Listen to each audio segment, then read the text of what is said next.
if we allow it, ministry will help us grow in self-awareness.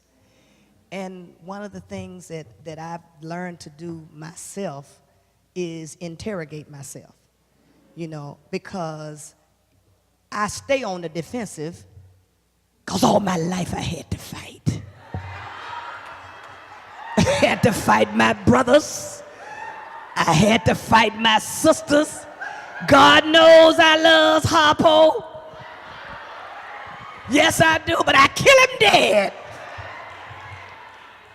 Because when you're in an environment that reeks of sexism, when you're in an environment that is unapologetically biased toward women, when you always have to fight, when you always have to defend, when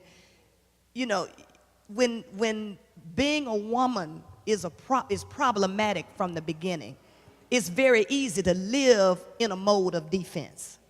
And I know that because when I started pastoring, the primary leaders that I had to deal with were male.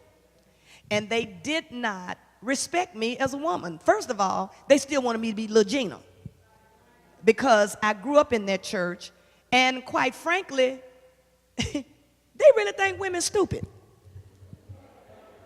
I mean, they really do. Degrees, they don't care. They did not think I had any sense.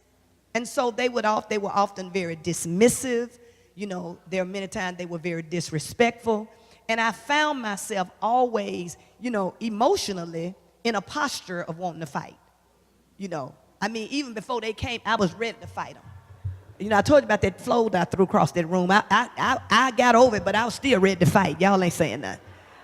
But as the longer I pastored, and the more I began, because I read a lot of stuff about trying to understand human personality, because I was trying to figure out what make folk act like they act. And the more I read about things, it also began to help me as well. And so one of the things that I would ask myself is, now, does this bother you because of who it is, or is this really legitimate?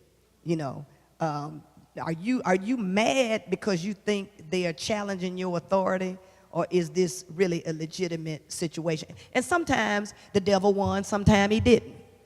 The truth of the matter is, sometimes the enemy got the victory and sometimes he didn't. But I did learn, because of that, to not just necessarily take everything as a direct attack against my ministry. That's not to say that many times it was not a direct attack, but it helped me so that I wouldn't live my life in reactionary mode. I guess that's what I'm trying to say.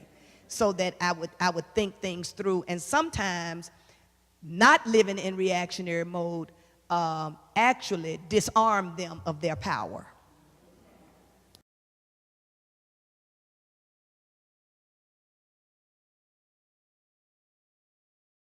That time that you spend with God in prayer gives clarity to your life.